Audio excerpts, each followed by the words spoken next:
al Bosque, yo estaba a cargo de ser el tutor de esta presentación. Les voy a presentar el día de hoy cetoacidosis diabética en niños.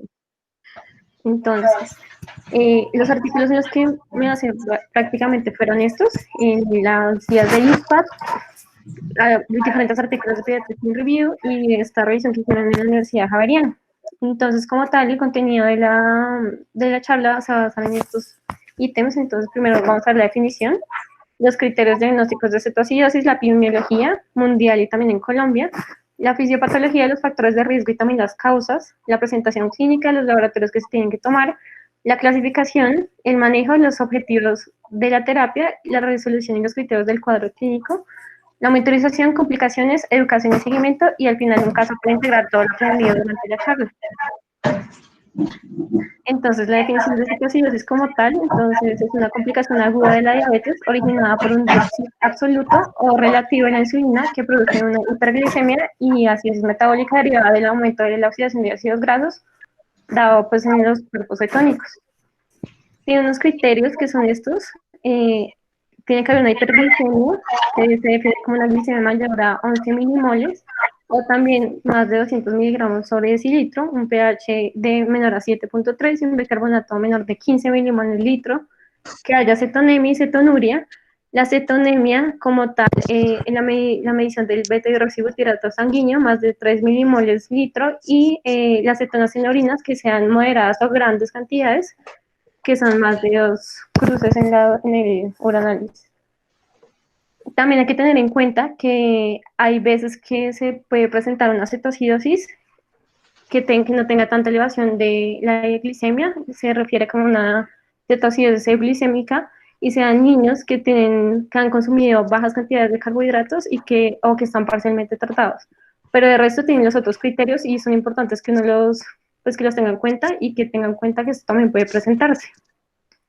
La epidemiología como tal, entonces, en Estados Unidos, en el año 2009, se presentaron 192.000 casos de diagnóstico de diabetes. En 2014 la incidencia fue de 188.965 en admisiones por cetoacidosis a los centros de salud. La frecuencia en Europa y en América del Norte es del 15 al 67%, la tasa de hospitalización es de 10 a 100.000 en Canadá y en Europa. Y el 30% de las diabetes tipo 1 debutan como una cetoacidosis y el 10% en diabetes mellitus tipo 2. Y entonces es importante que uno lo sepa. También como tal la epidemiología, hablando de la morbilidad y mortalidad, tiene una morbilidad y una mortalidad en Estados Unidos del 0.15%, en Canadá de 0.18% y en Gran Bretaña de 0.31%. En países desarrollados el riesgo de morir por una cetoacidosis es mayor y los niños pueden fallecer incluso antes de recibir el tratamiento. La complicación y la causa de muerte es más común, es la edema cerebral, que causa el 57 al 87% de las muertes por esta patología. Hablando como tal de la epidemiología en Colombia, el A3 de diabetes del IDF pues presenta una incidencia como tal en 2010 de 0.2 casos nuevos de diabetes por cada 1.000 niños de 0 a 14 años, que también está evidenciada en 2019 de 0.1 de niños a 0 a 14 y de 0.2 en niños de 0 a 19 años por cada 1.000. Teniendo pues también que la tipo 1 se presenta pues en una prevalencia de 1 en 2019 de 0 a 14 años y 1.8 de los 0 al 19. Factores de riesgo. Los factores de riesgo que ven a la izquierda son los que son niños que presentan una diabetes de novo, y los de la derecha los que ya son ya diagnosticados. Entonces, como tal, los de novo son que presenten una edad temprana, un diagnóstico tardío, bajo estrato socioeconómico y países con baja prevalencia de diabetes mellitus tipo 1. Y como tal, ya los niños que ya presentan una diabetes ya diagnosticada y que tengan cetoacidosis, y los factores de riesgo son una omisión de la insulina, acceso limitado a los servicios médicos y una interrupción de la entrega de los medicamentos. Otros factores de riesgo son las enfermedades o desórdenes psiquiátricos, las circunstancias familiares y sociales difíciles, como tal para pues, el manejo y seguimiento de los cuidadores del manejo de los niños y niñas adolescentes también, por diferentes factores que es más común en ellos los desórdenes alimenticios, un diagnóstico antes de los 2 años como ya se dijo, pobre control metabólico y episodios previos de cetoacidosis, Y también gastroenteritis con persistencia de vómitos e imposibilidad de mantenimiento de la hidratación. Bueno, ya como para hablar de la fisiopatología, entonces se da básicamente por una deficiencia absoluta de la insulina, también asociada en ocasiones y muchas veces las causas pues pueden ser por estrés fisiológico, por infección o como tal pues por la deficiencia de, como ya vimos, de que no tengan el medicamento, que no les entreguen la insulina y demás y que tengan una interrupción en el manejo. En este caso también, entonces, las hormonas contrarreguladoras van a estar aumentadas, entonces van a actuar el glucagón, las catecolaminas, el cortisol, generando así un aumento en la glicogenólisis y también en la proteólisis, produciendo una glicogénesis aumentada y una hiperglicemia.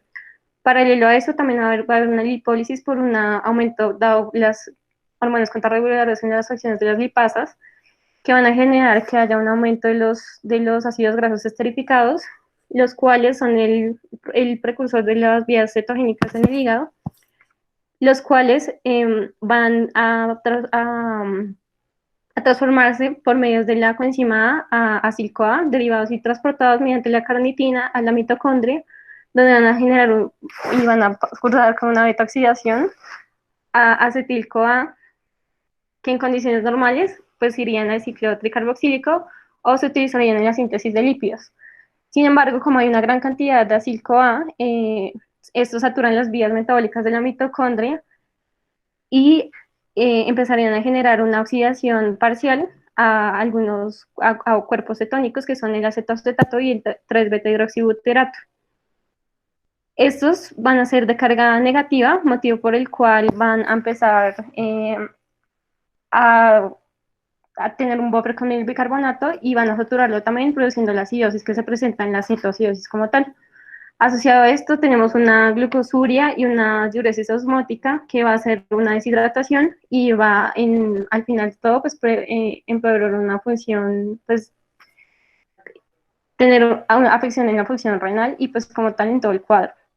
Eso es como tal la fisiopatología. La clínica como tal, entonces vemos que tienen diferentes repercusiones a diferentes sistemas, entonces en cuanto a lo neurológico, se puede presentar una visión borrosa, confusión, mareo, depresión del estado de conciencia e incluso coma. Gastrointestinal, aliento a cetonas, náuseas, vómito, dolor abdominal. Y esto es algo muy común y que tenemos que tener presente porque muchas veces los niños van a consultar por un cuadro de gastroenteritis o dolor abdominal y puede estar cruzando con una cetosis y pueden llegar a pasarse por pues por algunos médicos o algunas personas que no piensan en este como un diagnóstico diferencial también. Asociado también pues tienen síntomas sistémicos, la deshidratación con todos sus síntomas como taquicardia, mucosas secas, turgencia de la piel, perfusión distal, también va a presentar hipotensión, taquicardia, eh, disminución de la tensión, bueno, hipotensión, poliuria, polipsia y respiración de Kussmaul. ¿Qué laboratorios son importantes? Entonces, tomar la glicemia, la cetonemia, obviamente, hemograma, uranálisis para ver también los cuerpos cetoninos y la cetonuria, BUN, creatinina, electrolitos, gases arteriales y si el paciente presenta fiebre, tomar policultivos porque puede ser el desencadenante de una infección. Un electrocardiograma, dado que estos pacientes también van a causar con una hipocalemia, sin embargo, a pesar de eso, también puede haber un paso del potasio del espacio intracelular al extracelular, entonces hay que vigilar los cambios electrocardiográficos para determinar pues también conductas, manejo y también pues repercusiones de la hipercalemia y hipocalemia que tenga el paciente. Y hemoglobina glicosilada. Si asociado a eso, si se sospecha una infección de origen pulmonar, se debería tomar una radiografía de tórax. La clasificación. Natalia, qué pena te interrumpo una cosita. En cuanto a lo que, devolvámonos un poquito cuando estabas hablando de las manifestaciones clínicas, el anterior, ahí. A ver, la mayoría de las cetoacidosis que uno ve en un servicio de urgencias generalmente son cetoacidosis diabéticas en pacientes con diabetes de nuevo. yo diría que más o menos entre el 50 y el 60% de las cetosis que ustedes van a tener en el servicio de urgencias o que uno tiene la oportunidad de ver en un servicio de urgencias son pacientes con cetosis de novo. En una manifestación clínica bastante frecuente en el paciente con cetosis diabética es precisamente lo que refería Natalia como dolor abdominal, náuseas y vómito. Entonces, uno usualmente en los servicios de urgencias es un poco olímpico y diciendo que simplemente el paciente con dolor abdominal y con náuseas está deshidratado porque ha vomitado, porque no está comiendo, y que eso puede ser prodromo de una gastroenteritis. O sea, nosotros hemos tenido muchísimos pacientes que han visitado el servicio de urgencias por lo menos 2 o 3 veces, porque todas las veces las mandan para la casa con diagnóstico de prodromos de gastroenteritis porque tenían dolor abdominal, náuseas y vómitos. Y en ese paciente nadie piensa que tenga una cetosis diabética. Entonces, uno tiene que evaluar con mucho cuidado y tiene que ser muy juicioso a la hora de explicar una deshidratación. Un niño, obviamente sabemos que no tiene unos buenos mecanismos de concentración renal, que son muy susceptibles a las deshidrataciones, pero independientemente de eso, eh, la deshidratación debe tener una explicación muy clara. Entonces, el solo hecho que el paciente esté vomitando, un niño grande, es raro que uno vea cetosis por debajo de los 3 años. Entonces, los niños mayores de 3 o 4 años tienen ya intacto el mecanismo de sed, tienen unos buenos mecanismos de concentración renal. Entonces, no es fácil que un niño de 3, 4, 5 o 6 años se deshidrate simplemente porque está vomitando o simplemente porque no ha comido. Entonces, esos cuadros de dolor abdominal y vómito en un paciente que está deshidratado eh, y uno no tiene una explicación clara, uno tiene que buscarle otra causa a esa deshidratación y esa causa puede ser una cetosis diabética. Entonces, bien puede ser, por ejemplo, que incluso un cuadro diarreico agudo por una infección intestinal, por un virus, puede desencadenar una cetosis diabética en un paciente que ya estaba en un periodo de prediabetes. Entonces, ese niño puede tener vómito, puede tener diarrea por simplemente su gastroenteritis viral y puede tener dolor abdominal. Pero aún así, esas pérdidas que tiene ese paciente deben explicar claramente cuál es el grado de deshidratación que tienen esos niños. Y esos niños con cetosis diabética usualmente nosotros nos llegan o con deshidrataciones grado 2 o con deshidrataciones grado 3. Entonces, si las pérdidas gastrointestinales realmente no son claras para poder explicar el grado de deshidratación que tiene el paciente, hay que buscarle otra causa. Y acuérdese que los niños grandes se defienden fácilmente contra una deshidratación. Y otra cosa importante son las náuseas y los vómitos. Todos ustedes seguramente han tenido en mayor o menor grado contacto con la atención de niños. Y nosotros lo que vemos es que las náuseas y los vómitos secundarios a una gastroenteritis viral generalmente no son vómitos incoercivos. Generalmente no son vómitos que van a llevar a que un paciente deshidrate. Seguramente, muy seguramente esos niños llegan con gastroenteritis viral, con náuseas y vómitos, uno los pone a probar tolerancia oral y ya no vuelven a vomitar más. Eso se controla muy rápidamente. Entonces, si uno tiene un vómito incoercivo en un paciente con un dolor abdominal, pues es probable que ese niño tenga otra explicación que sea que sea la causa de esos vómitos, de ese dolor abdominal y probablemente ese grado de deshidratación que tiene el paciente. Entonces, muchos de esos niños se van para la casa con diagnóstico de prodromos de gastroenteritis viral, con acetaminofén y sales de hidratación oral y realmente lo que tienen es una cetosis diabética.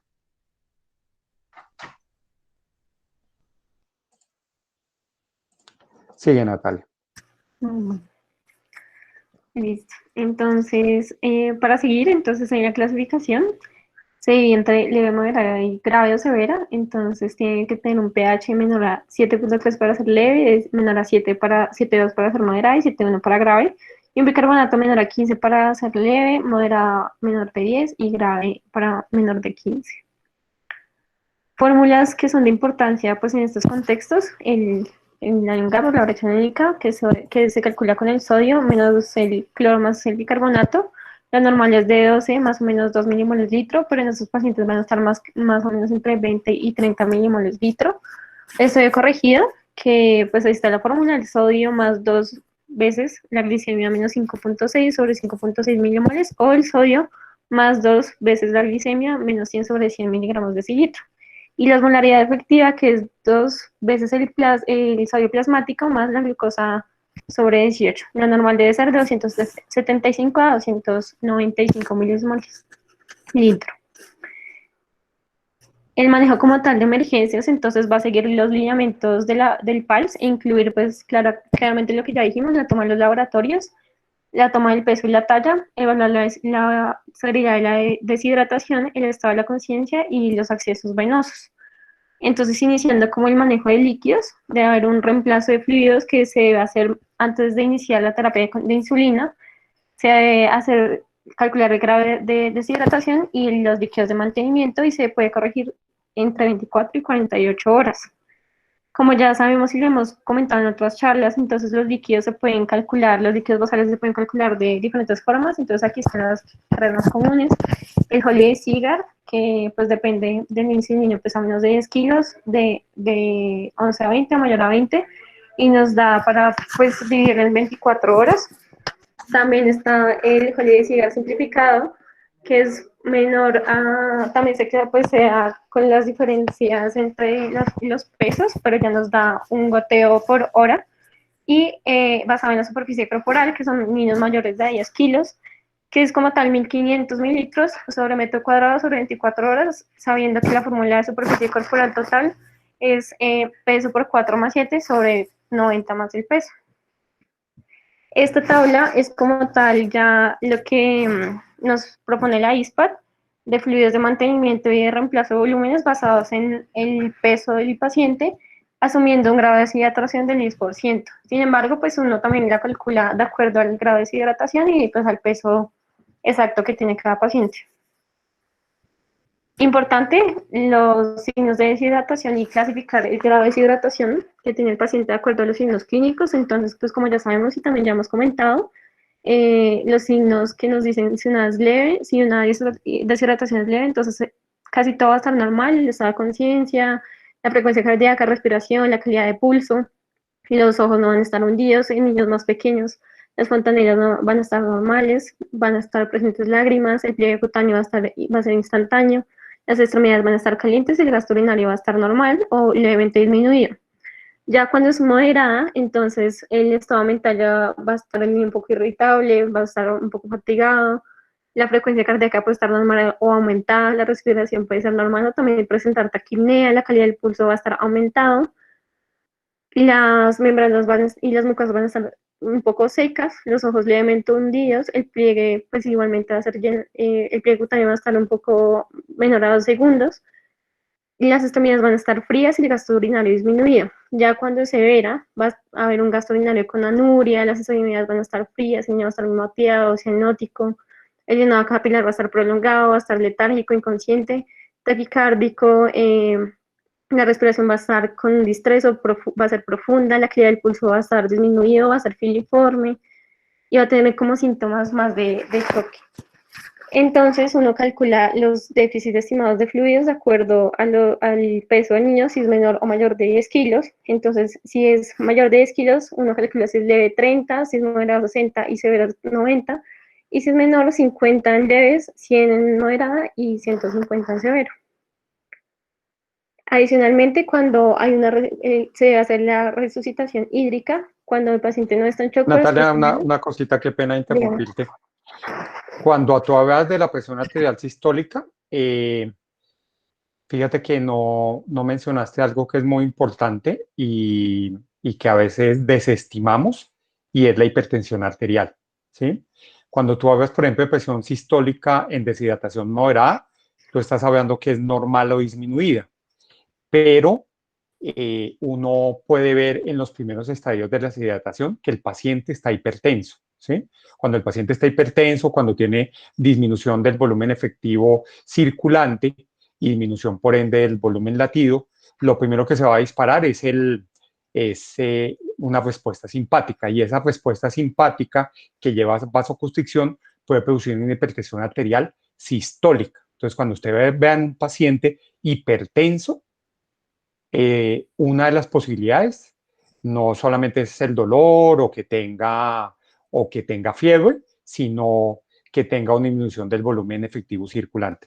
Entonces, antes de que ustedes vean, seguramente ya han visto anteriormente el choque. En las primeras fases del choque, nunca va en un choque, lo que llamamos el choque compensado, ustedes no van a ver el paciente hipotenso, lo pueden ver normotenso o incluso hipertenso. Entonces, si ustedes ven un paciente de estos hipertenso, una de las posibilidades, obviamente aparte de la fiebre y aparte del dolor, es que tenga una disminución del volumen efectivo circulante, es decir, que ya tenga un grado importante de deshidratación, por lo menos una deshidratación grado 2.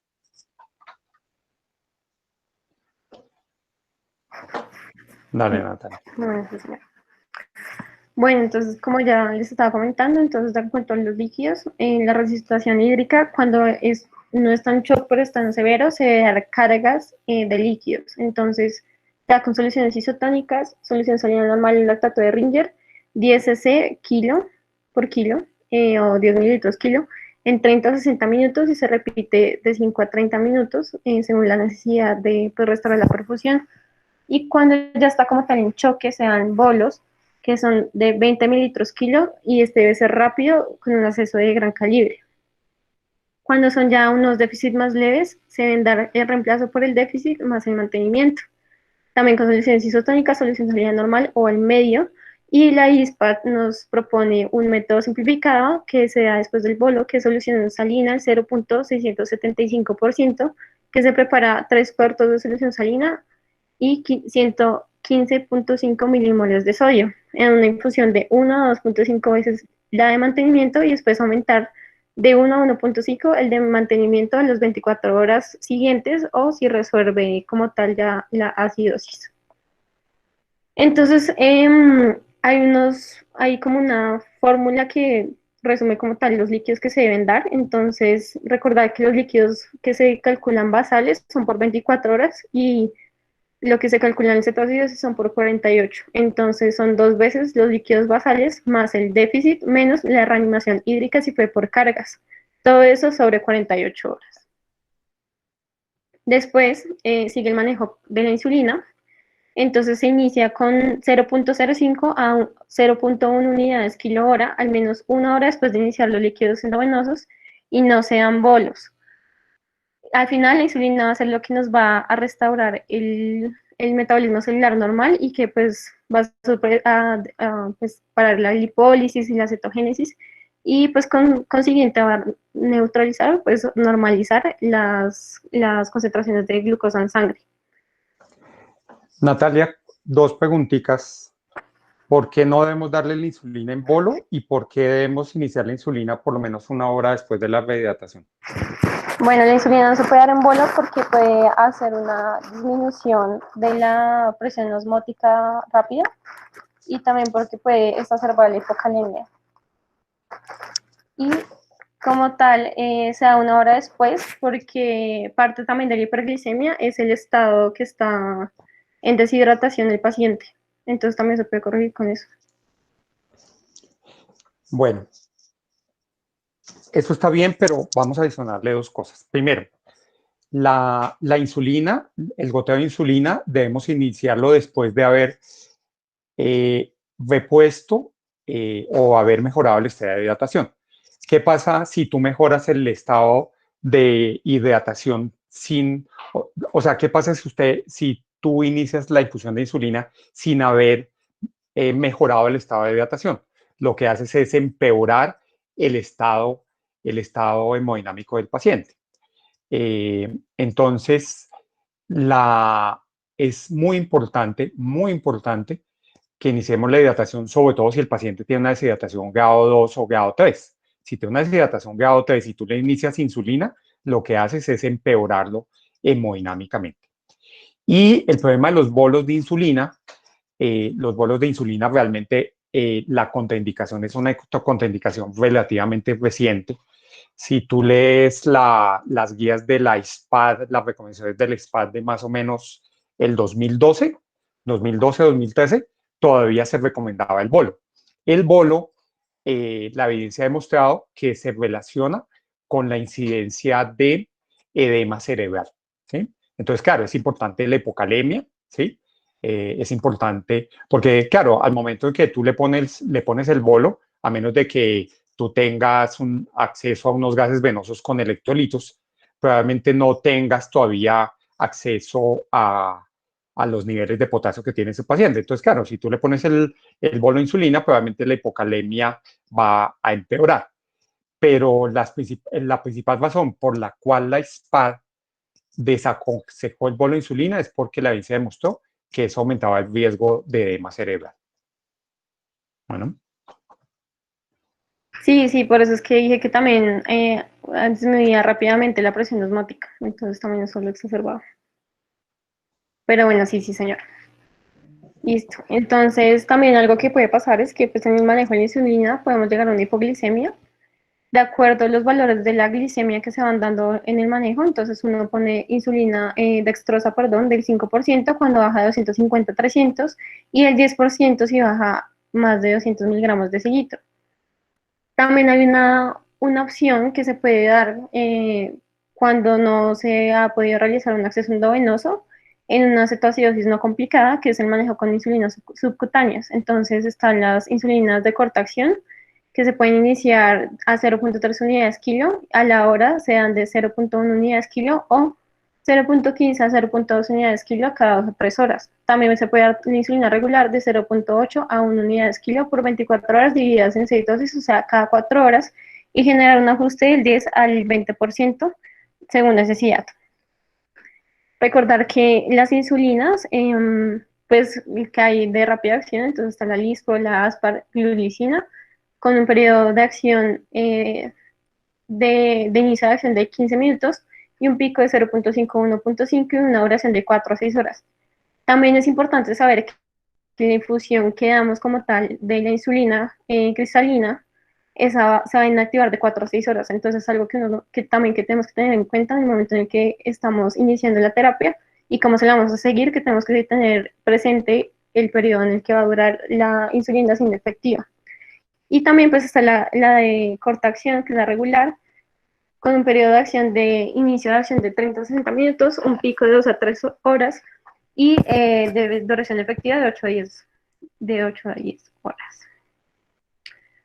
En cuanto al potasio, entonces vamos a ver que hay un déficit general de 3 a 6 milimoles kilo, que cuando hay hipocalemia se debe iniciar en el momento en el que se inicia la expansión del volumen.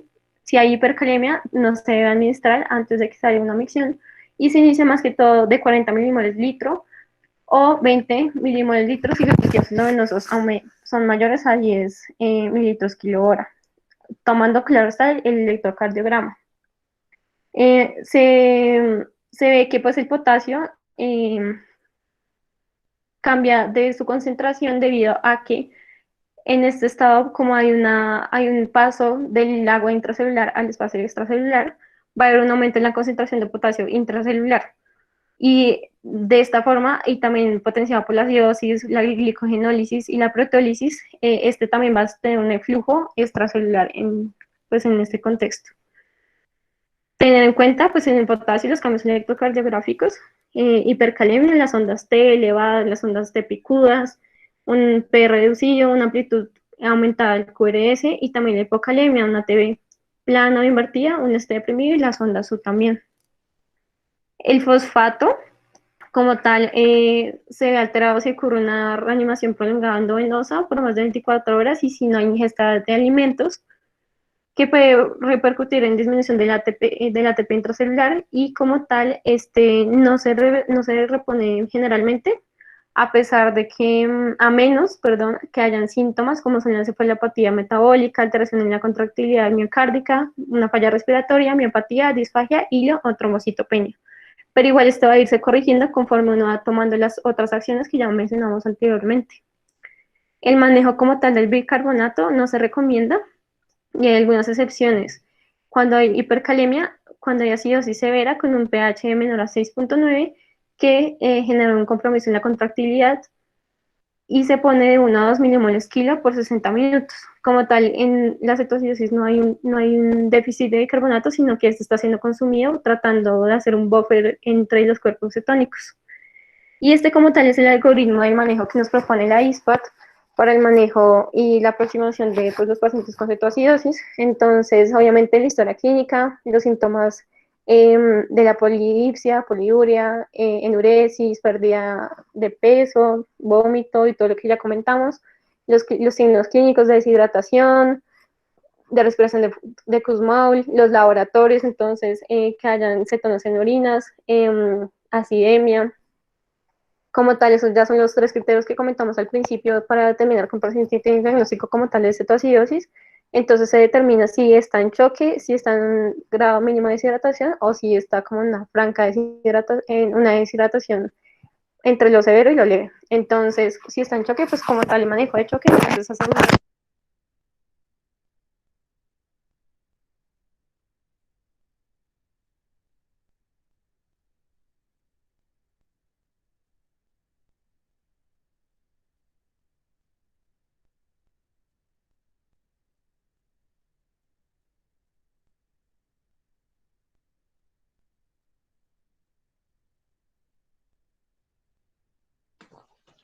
Natalia, ¿se fue tu audio?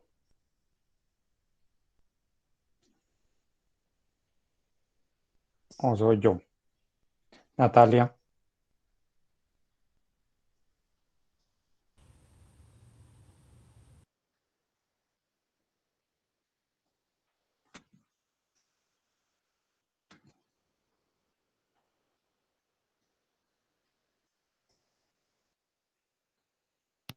¿Aló? ¿Ya? Aló. Sí, ya ahora sí. ¿Ahora sí? Ah, bueno. No sé en qué parte no me dejaron de escuchar. Yo del algoritmo creo que un par de segundos nada más. Ah, bueno. Entonces, en la terapia endovenosa. Entonces, como ya dijimos, se va a dar con solución salina, 10 mililitros kilo en 1 hora, y calcular el déficit que se tiene, corregir, tomar un electrocardiograma y monitorización, y adicionar el cloruro de potasio, 40 milimoles por litro. E iniciar después de la corrección de la hora, la insulina como tal. Entonces, después de la primera hora de los fluidos, continuar la insulina de 0.05 a 0.1, como ya habíamos comentado, y seguir en observación, en cálculo de líquidos, en vigilancia continua del estado neurológico para prevenir el edema cerebral, que es una de las complicaciones que más adelante vamos a hablar, monitorizar por el electrocardiograma las ondas T, y pues tomar los paraclínicos de 2 a 4 horas o antes según requiera el paciente. Entonces, después, como dice el algoritmo, si la glicemia ha disminuido más de 300 miligramos de cilitro, uno cambia los líquidos a dextrosa con solución salina al medio, y después cuando ya haya una mejoría clínica y de la cetosis, de la cetoacidosis, se cambia y se toca el manejo a las insulinas subcutáneas. Este también es un algoritmo del manejo por el tiempo, que también es muy útil. Entonces, lo que nos dice es que al igual que los otros, entonces se inicia en la primera hora, que es lo que se muestra a la izquierda, la resucitación de fluidos, que son, como ya dijimos, de 10 mililitros kilo en la primera hora. Después, a la segunda hora, entonces vamos a tener la rehidratación con la solución salina y el potasio, con que van a tener unos fluidos de 1.5 a 2 veces lo que se debe tener de mantenimiento, adicionando también el manejo con la insulina, que es lo que está a la derecha. Después de eso, iba a hablar el grado de glicemia con la primera tanda del manejo, y de acuerdo a eso, iniciar la dextrosa. Y después descontinuarla según la resolución del pH, de que tenga un anion normal, y ya trocarlo al final a las insulinas subcutáneas. Objetivos de la terapia, como tal, entonces corregir la deshidratación, corregir la acidosis y la cetosis, restaurar la osmolaridad y la glicemia, monitorizar siempre al paciente el estado neurológico y también los electrolitos, restaurar la tasa de filtración glomerular, identificar y tratar los eventos precipitantes, por supuesto, y corregir los desequilibrios electrolíticos. Cuando uno dice que el paciente ha resuelto el cuadro, entonces cuando tiene un pH mayor a 7.3 y un bicarbonato a 17, y claro está que el paciente tolere vía oral. ¿Qué más en la monitorización? Entonces debe haber debe documentarse los líquidos administrados y eliminados estrictamente, signos vitales, por supuesto, estado neurológico, cuantificación de la insulina administrada, las glucometrías de los laboratorios y pesar cada día a nuestro paciente. Algo importante es la evaluación evaluar el nivel de conciencia promedio también que se usa en la escala de Glasgow, que pues como todos sabemos se basa en 3 parámetros, que son la respuesta verbal, la respuesta ocular y la respuesta motora. Y estos son los criterios cuando son niños que no tienen como una respuesta verbal, por lo que, pues por su edad. Sin embargo, hay que tener en cuenta que la escala de Glasgow no representa, no ha tenido como una buena validación en niños con cetoacidosis como único parámetro. Entonces hay que tener a corto y largo plazo. Entonces hay que tenerlo en cuenta en conjunto con también un buen examen neurológico. Lo que les dije previamente, entonces hablar de las complicaciones que son una de las más frecuentes es el edema cerebral, que sea más que todo en pacientes con un BUN elevado, una acidosis severa y una hipocapnia severa, que se deben manejar. El edema cerebral como tal, se han dado diferentes propuestas y en el artículo de Pediatrics del 2019 de cetoacidosis, comentan que antes se creía que era por una rápida rehidratación con fluidos hipotónicos, porque generaban un cambio abrupto de la osmolaridad, pero ya no se cree eso, sino que se considera que también es parte del proceso inflamatorio que se genera como tal por la cetoacidosis. También junto con la hipoperfusión cerebral con lesión por reperfusión y pues como tal la neuroinflamación del edema vasogénico. Entonces la terapia se tiene que dar con malitol y solución salina hipertónica. Ellos tienen como tal, siempre hay como factores de riesgo y signos y síntomas del edema cerebral. Entonces, más que todos los factores y los síntomas, una cefalea o empeoramiento de la cefalea que ya se tenía, bradicardia que no se relaciona con el sueño, alteración del estado de la conciencia, signos neurológicos, como que el niño esté más confundido, que tenga incontinencia, esté más irritable, hipertensión y disminución de la saturación de oxígeno. Inicialmente se documenta casi siempre a las 12 horas y rara vez a las 24 y 48 horas de inicio del tratamiento y demás. Y también hay algo importante que es la tríada de Cushing, que pues es algo significativo de edema cerebral, que nos dice que es una bradicardia, aumento en la presión arterial y depresión respiratoria, junto con los que ya les comenté. Estos como tal tienen criterios diagnósticos entre criterios diagnósticos mayores y menores con los cuales se va a hacer el diagnóstico.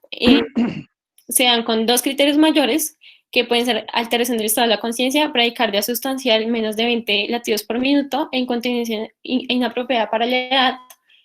De criterios diagnósticos sea respuesta normal motora vulvar con estímulos dolorosos, postura de corticación o de cerebración, parálisis de nervios craneanos, en especial del tercer, el cuarto y el sexto, y patrón respiratorio anormal o neurogénico como quejido, taquipnea, apneas o respiración de Ching-Stokes. También están los criterios menores como el vómito, la cefalea, la letargia, una presión diastólica de mayor a 90 y que sea menor de 5 años. Y se determina con 2 criterios mayores, un criterio mayor y 2 menores, y un criterio diagnóstico. Tiene una sensibilidad del 92%. El tratamiento como tal es el manitol, la dosis de 0.5 a 1 gramo kilo en 10 a 15 minutos, pero se recomienda más la solución salina hipertónica de 2.5 a 5 mililitros kilo en 10 a 15 minutos. También se anota grados, la cabeza en posición medial, obviamente la intubación orotraqueal si hay una depresión como tal del estado de la conciencia, y la imagen que como tal no nos tiene que limitar al inicio de la terapia, sino que se debe hacer, pues si se requiere posteriormente, pero siempre iniciar primero la terapia. Esta imagen es un TAC que se tomó también del artículo de Pediatrics de 2019 de cetoacidosis, y ahí muestra la disminución de las circunvoluciones del cerebro que pues son compatibles con edema cerebral.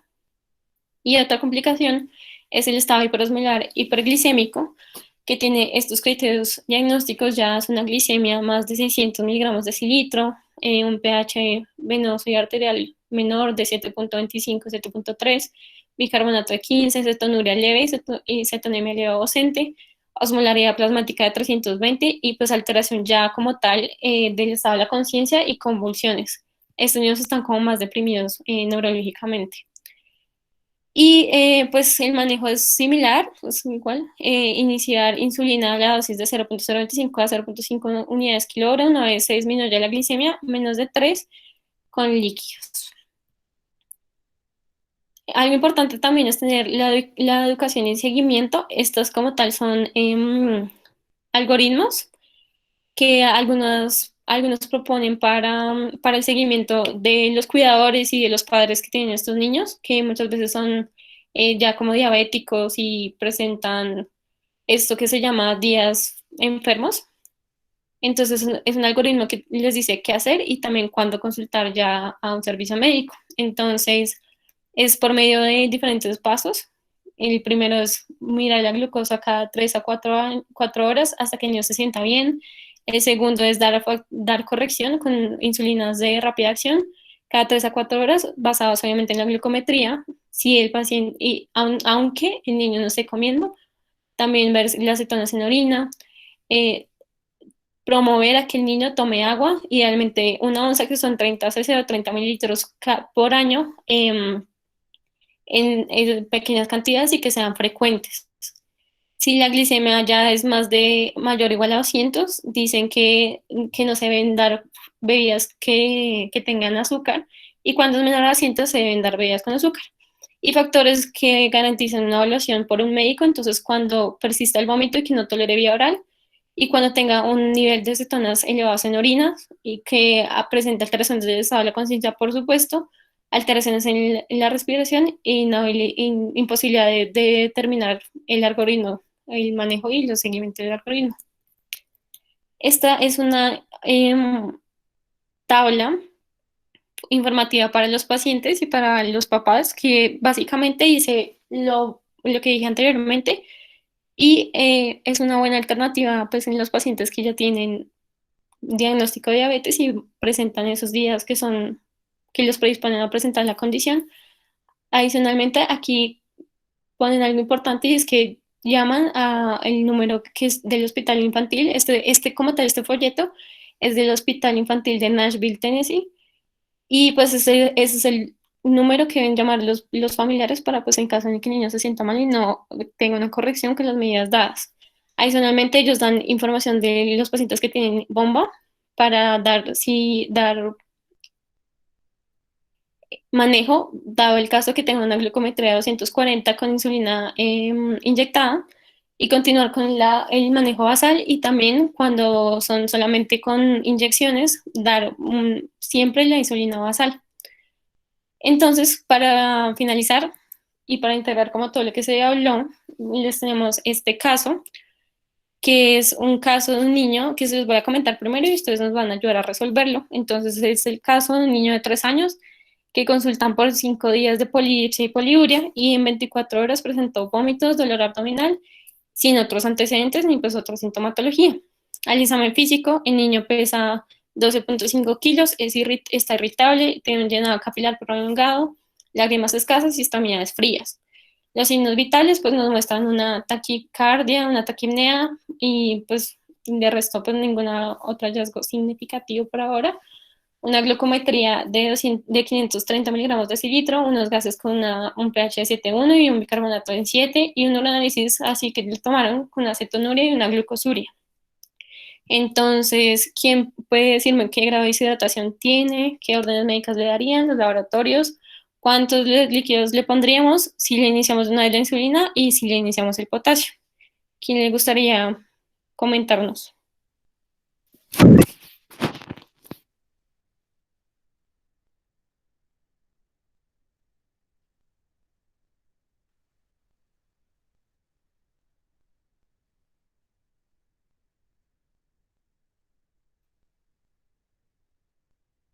¿Alguno?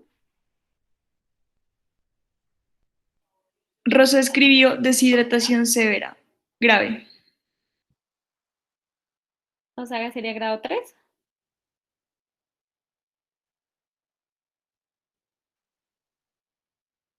¿Y qué orden médicas le darían a este paciente? Puedes dejar, por favor, la diapositiva donde están los signos vitales y Claro. todo eso. Gracias.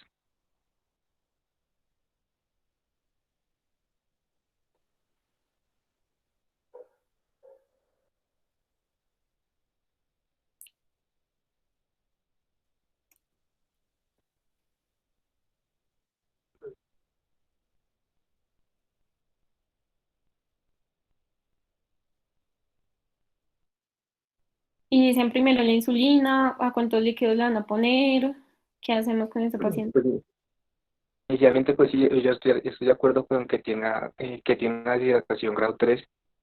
Pues para esa deshidratación, lo primero que haría sería colocarle un bolo de líquidos de 20 por kilo y, y ya después de eso, pues ver, digamos, si los signos vitales de alguna u otra manera como que tratan de compensar para poder hacer la reposición ya a largo plazo de 48 horas y ahí sí iniciar la insulina.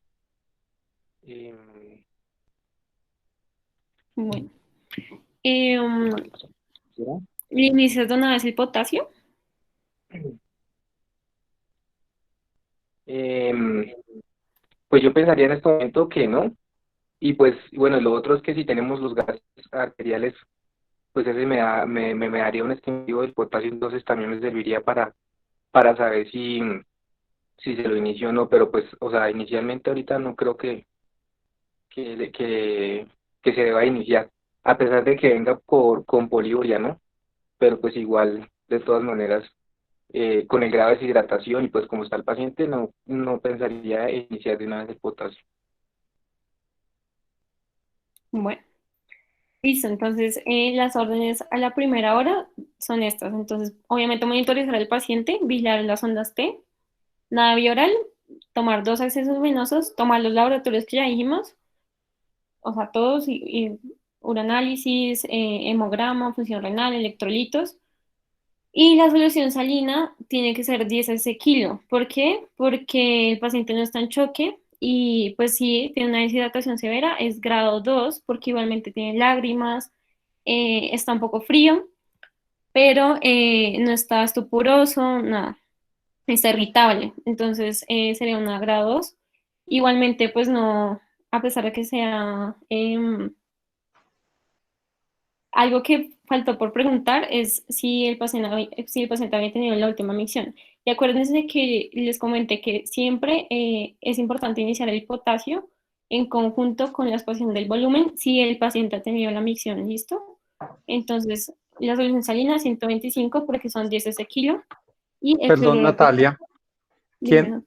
¿quién está a favor o en contra de que el paciente está o no choqueado?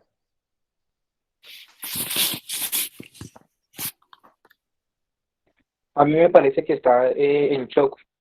Es que, o sea, el simple hecho de que esté, bueno, con los signos vitales que les mostraron, y el simple hecho de que está mal perfundido, a mí me parece que ya el paciente está en estado de shock, ¿Cómo que les está parece ahí. esa tensión arterial que tiene ese niño? Tiene 3 años, ¿cierto, Natalia? Sí, señor. ¿Cómo te parece la tensión arterial de ese niño, Natalia? Pues según las tablas está en rangos, doctor. ¿En qué percentil está? Espérame.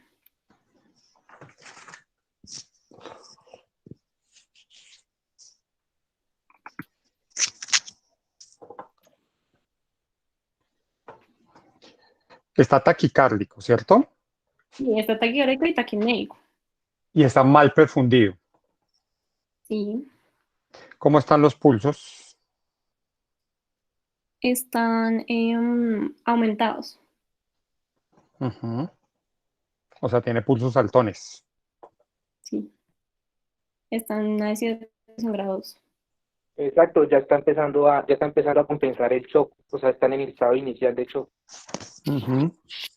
Pero no está choqueado todavía. ¿No está qué? Lo que pasa es pero que yo no tengo que esperar a que el paciente esté choqueado para manejar el shock. O sea, si yo por no Uno, eso le inicio el vamos a shock poner la carga. inicio, porque yo o podría sea, decir que ese niño tiene un choque compensado, tiene un choque hipovolémico compensado. exact- exactamente. ¿Ya lo ubicaste qué percentil tiene de tensión arterial? No, todavía no, porque no me puedo salir de la presentación. Ah, espérame un segundito, ya miramos. ¿Qué es que tiene? 3 años, me dijiste, ¿cierto? Sí.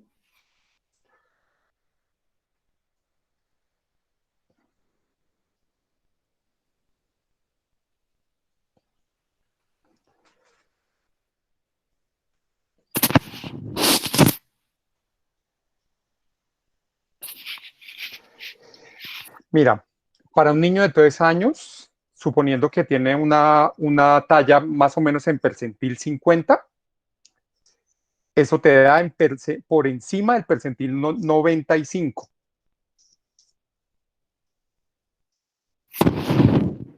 ¿Sí? Suponiendo que tiene una talla en percentil 50. Eso te da esa tensión de 110/70, te da una tensión arterial por encima del percentil 95. O sea, ese niño está hipertenso. Está Está, hipertenso, está compensando el está shock. taquicárdico, está mal perfundido, o sea, tiene un choque compensado. Ok. Ese niño tiene un choque compensado. Bueno, entonces ahí tengo que cambiar el caso. Sí, o sea, fíjate una cosa, es que tenemos que, eh, los algoritmos son buenos, pero eh, uno, uno tiene que, o sea, si tú no analizas bien el caso, el algoritmo no te sirve, ¿sí? Ese paciente tiene un choque. ¿Cómo sé yo que está choqueado? Está taquicárdico, está mal perfundido, ¿de acuerdo? Está hipertenso. ¿Qué quiere decir eso? Que ese niño tiene una respuesta simpática aumentada. ¿Por qué tiene una respuesta simpática aumentada? Porque tiene una disminución del volumen circulante efectivo. Y si tiene una disminución del volumen circulante efectivo, para eso se usan los bolos. O sea, uno tiene que ser consciente de una cosa. Todo el mundo, y eso pasa hasta en los hospitales de cuarto nivel, todo el mundo ve a un niño con una cetosis diabética y una deshidratación grado 2 y todo el mundo desea rehidratar a ese paciente a 1000. Y la evidencia ha demostrado que los niños con cetosis diabética deben rehidratarse en un término de 48 horas. No hay que rehidratarlos en la primera hora, ¿sí? Entonces uno no puede ponerles bolos de 20 en 20 y 20 pues hasta que estén ya hidratados, ¿no? ¿Qué es lo que persigue uno con el bolo de 20 cc por kilo? Reemplazar el volumen efectivo circulante. Eso es la lógica de un bolo de 20 cc por kilo. Entonces, si tú consideras que el niño tiene sacrificio del volumen circulante, le pones un bolo. ¿Cómo sé yo que tiene un sacrificio del volumen circulante? Está choqueado, ¿sí? Entonces, como decía, creo que era Juan Manuel, no Diego, ¿cierto? Si tú esperas que un niño choqueado esté hipotenso, es porque ya el chino está en las últimas fases del choque. La primera fase del choque es una fase compensada, cuando la respuesta simpática fue suficiente para aumentar el volumen efectivo, fue suficiente para aumentar el volumen latido y fue suficiente para hacer una vasoconstricción periférica tal que fuera capaz de mantener la presión de perfusión. ¿Qué es lo que pasa? Que en esos primeros estadios de la respuesta simpática tendiente a aumentar o tendiente a mantener el volumen de presión de perfusión, es cuando uno ve que el paciente está hipertenso. Cuando el paciente está hipertenso es la traducción de que la respuesta simpática está en plena acción, está en pleno furor. Algo está compensando el estado hemodinámico del paciente y esa es la respuesta simpática. Cuando eso se supere es cuando el paciente sobreviene la hipotensión, ¿sí? Entonces, ese paciente tiene un shock hipovolémico en fase compensada. En fase hiperdinámica, por eso tiene pulsos saltones, ¿sí? Luego viene la fase hipodinámica del choque, ¿sí? ¿De acuerdo? Entonces, sí estoy de acuerdo con que a ese niño primero hay que respetar el volumen efectivo. Y una vez se respeta el volumen efectivo, entonces empezamos con el esquema de hidratación propuesto, que es un esquema lento, propuesto para un término de 24 a 48 horas.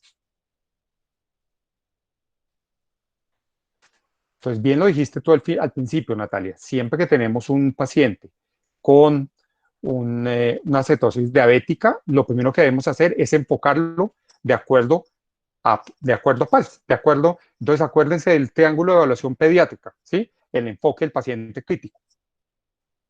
Ve uno la apariencia. ¿Cómo está la apariencia? Es un niño que está irritado, ¿es cierto? ¿Sí? Entonces tiene alteración de uno de los lados de los triángulos. ¿Cómo está la respiración? Está taquipneico. Está taquipneico obviamente porque está acidótico, ¿sí? Y la parte hemodinámica está sacrificada, claro, está sacrificada. Está hipertenso, está taquicárdico y está mal perfundido. Y tiene pulsos altones, ¿sí? Tiene comprometidos los 3 lados del triángulo de evaluación pediátrica. O sea, ese es un niño crítico. ¿De acuerdo?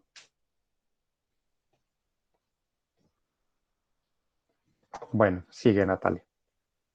Pues no sé, o sea, no sé seguir, doctor, porque entonces está mal lo que sigue. No, Como no, yo no, lo no, he no, no, no, señora, no está mal. No, no, no, no, no. No, no estamos diciendo eso, Natalia. No estamos diciendo eso. Bueno, doctor. Listo, entonces se inicia el cloruro de potasio, siempre que pues hay expansión de volumen, recomiendan que a 20 milimoles litro y pues la vigilancia neurológica. Después sale pues un potasio de 4.5 pues con glucosura y cetonuria. Entonces pues como tal no hay que tener, no hay una hipercalemia y se va a continuar pues el potasio a lo que se debe continuar, que es 40, ¿listo? Entonces, ¿cómo se cuantifica, cómo continúa el potasio y cómo inició la insulina? Entonces, después de la hora que se hizo la primera reanimación, se hace la monitorización y vigilancia neurológica, eso se continúa siempre. Y después se continúa con la insulina cristalina a 1.25 unidades hora, porque pues es 0.1 unidades kilo hora, ¿listo?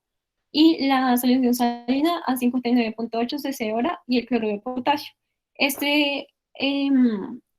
Pues este goteo se dio pues por medio de la fórmula que ya pues estaba y les comenté, que es 2 veces los requerimientos basales por Holiday Cigar, que serían 1125 los 1000 porque pesa 10 y 2.5 que por 50 queda 125, 2 veces eso, más el grado de deshidratación por kilo menos la carga. Si son bolos, no se restan los bolos, ¿listo?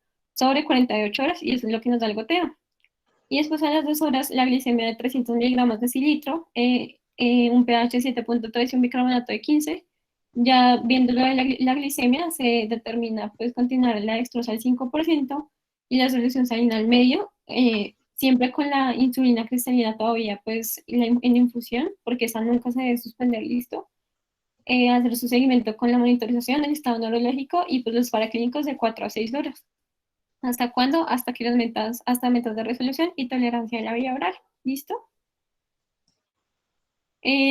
Para finalizar, pues una frase que me parece muy buena de María Montessori, que fue la primera médico italiana, que también tiene muchas políticas en educación, y es la siguiente: siembra en los niños ideas buenas, aunque no las entiendan, los años se encargarán de descifrarlas en su entendimiento y de hacerlas florecer en su corazón. Gracias.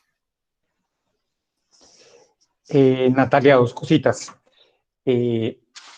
Acuérdense que el objetivo primordial o digamos, la pieza angular del tratamiento es la infusión de insulina. Hay pacientes, y eso depende mucho del tiempo que hayan demorado en consultar, hay pacientes que llegan con acidemias profundas, ¿sí? Entonces, uno inicia con dosis de 0.05 a 0.1, pero no quiere decir que uno se quede ahí. Hay pacientes que pueden llegar a requerir 0.15 o incluso 0.2 unidades por kilo. Acuérdense que uno de los factores pronósticos de la cetosis diabética en cuanto al edema cerebral es la duración de la acidosis. Entre más tiempo dure el paciente en acidosis, tiene mayor riesgo de hacer una cetosis diabética. Entonces, uno no puede quedar esperándose 12 horas a que el niño resuelva su estado de acidosis. Si ustedes ven que en 2 o 4 horas el niño persiste con acidosis metabólica, lo que deben hacer es aumentar la dosis de insulina, incluso con glicemias normales. Entonces, después de 2 o 4 horas de manejo, el paciente puede estar ya con glucometrías de 300 o incluso menos de 300, pero todavía puede estar con acidosis metabólica. Es ahí cuando debemos entonces titular la dosis de glucosa exógena que requiere ese paciente para poder soportar mayores dosis de infusión de insulina. ¿De acuerdo? Y otra cosa que hay que tener en cuenta es que, acuérdense de la acidosis hipercalémica. Eso depende, ¿depende de qué? Depende de la teoría de equilibrio ácido-base que nosotros manejemos. Entonces, el que se quedó con la teoría de Henderson y Hasselbalch, pues no contempla la posibilidad de una acidosis hipercalémica. Pero si lo que uno maneja es es el cloro y la diferencia de los aniones fuertes, entiende la posibilidad de que la infusión continua o de que los grandes bolos de cloruro de sodio produzcan acidosis hiperclorémica y que esa sea la razón para que el paciente persista acidótico a pesar de que ya quedaron los cuerpos cetónicos. Bueno, entonces esas dos cosas hay que tener en cuenta. Natalia, me pareció muy bien, muy completa toda la revisión y bastante claro.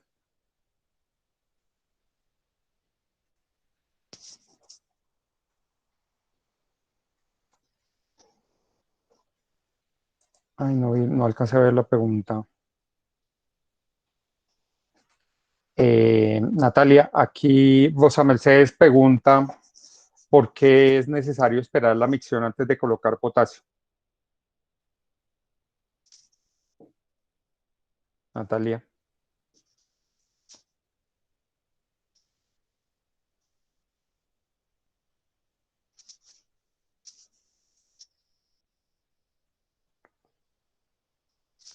Natalia. Natalia, ¿estás ahí?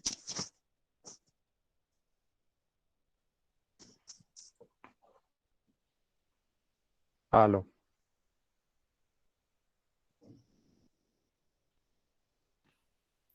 Perdón, es que no sé por qué no funciona mi micrófono a veces. Ah, ya. Porque si le das potasio y no orina, pues no sabe por el potasio le va a dar una hipercalemia al paciente. Acuérdate que o sea, no sabemos cuánto tiempo lleva sufriendo el riñón de ese paciente. Entonces, esos niños con deshidratación, con choque hipovolémico, pues perfectamente pudieron haber hecho una necrosis tubular aguda, ¿no? Entonces esos pacientes hay que, o sea, digamos como la forma más rápida que uno tiene para valorar la función renal de esos niños es el gasto urinario. Entonces, si uno tiene un gasto urinario adecuado o si está poliúrico o por lo menos ha tenido micción en las últimas horas, uno probablemente puede inferir que probablemente no tiene una necrosis tubular aguda. Bueno, y lo otro es que no sabemos cuáles son los valores basales de potasio que tienen esos niños. No es común que ese paciente esté hipercalémico, pero esos niños con acidosis metabólica extrema pueden hacer, como bien lo explicó Natalia, pueden hacer una transferencia desde del potasio intracelular al medio extracelular y los niveles de potasio extracelulares que tú midas en ese momento, aunque no correspondan a unos contenidos corporales altos de potasio, si están hipercalémicos. ¿Mm?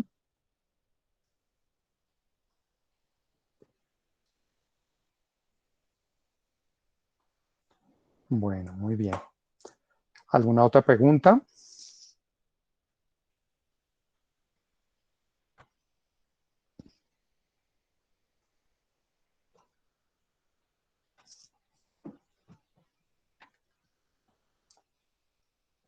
Bueno, entonces si no hay más preguntas, creo que podemos dar por finalizada la sesión. Muchísimas gracias, doctor Blanca. Excelente Muchas presentación. gracias, doctor. Gracias a Muchísimas ustedes. gracias. Muchas gracias. Hasta luego. Buenas noches. Gracias, Bueno, doctor. que Gracias, estén bien. doctor. Nos veremos en una próxima oportunidad.